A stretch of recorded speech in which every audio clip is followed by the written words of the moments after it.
അതെ, ഞാനിവിടെ കുമ്പളം വെച്ചിട്ടുള്ള മോരുകറിയാണ് ഉണ്ടാക്കുന്നത്. തേങ്ങ അരച്ചിട്ടുള്ള കുമ്പളം ചെത്തി ചെറിയ കഷ്ണങ്ങളാക്കി അതിനകത്തോട്ട് മഞ്ഞൾപ്പൊടിയും ഉപ്പും കുറച്ച് കറിവേപ്പിലയും ഇട്ട് വെള്ളം ഒഴിച്ചു അടുപ്പിൽ വെച്ചു. അത് കഴിഞ്ഞ് തേങ്ങ അരയ്ക്കാനായിട്ട് തേങ്ങയും കുറച്ച് ഇഞ്ചിയും ഇടുന്നുണ്ട്, വെളുത്തുള്ളിയും. പിന്നെ ഞാൻ കറിവേപ്പില സാധാരണ ഇടാറുണ്ട്, അല്ലെങ്കിൽ നമ്മൾ ചുമ്മാ എടുത്ത് കളയുകയല്ല ചെയ്യണേ.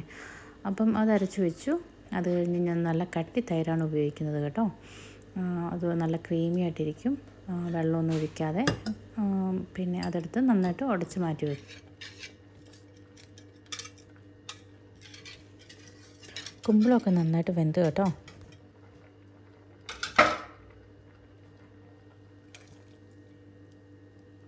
അതിനകത്തൊട്ട് അരപ്പിട്ട് കൊടുക്കാം.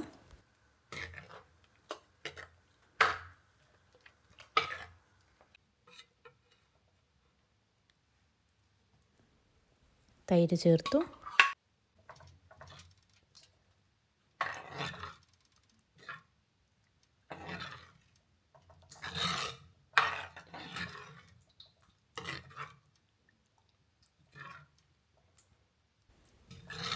ഇവിടെ നമുക്ക് ഉപ്പൊക്കെ ഉണ്ടോ എന്ന് ചെക്ക് ചെയ്യാം. അത് കഴിഞ്ഞ് ഇവിടെ ഞാൻ കാണിക്കാൻ വിട്ടുപോയി, കുറച്ച് ജീരകപ്പൊടി ചേർക്കണം കേട്ടോ.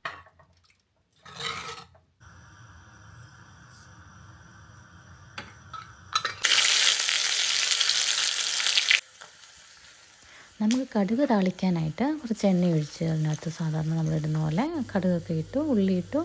ഞാൻ പിന്നെ കുറച്ച് വെളുത്തുള്ളി ഇട്ടു, കറിവേപ്പില ഇട്ടു, പിന്നെ കുറച്ച് മുളക് പൊടിയും കൂടി ഇടുന്നുണ്ട്. അത് കഴിഞ്ഞിട്ട് താളിച്ച് ചേർക്കാം.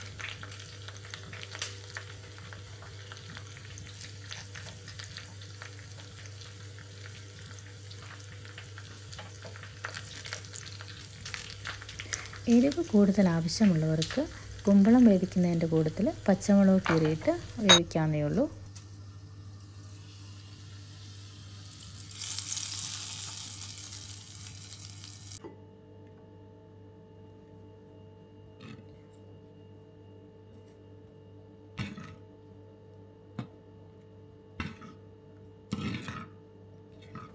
ഇതാണ് നമ്മുടെ ക്രീമി ആയിട്ടുള്ള നല്ല സൂപ്പർ ടേസ്റ്റ് ആയിരുന്നു കേട്ടോ മോരുകറി.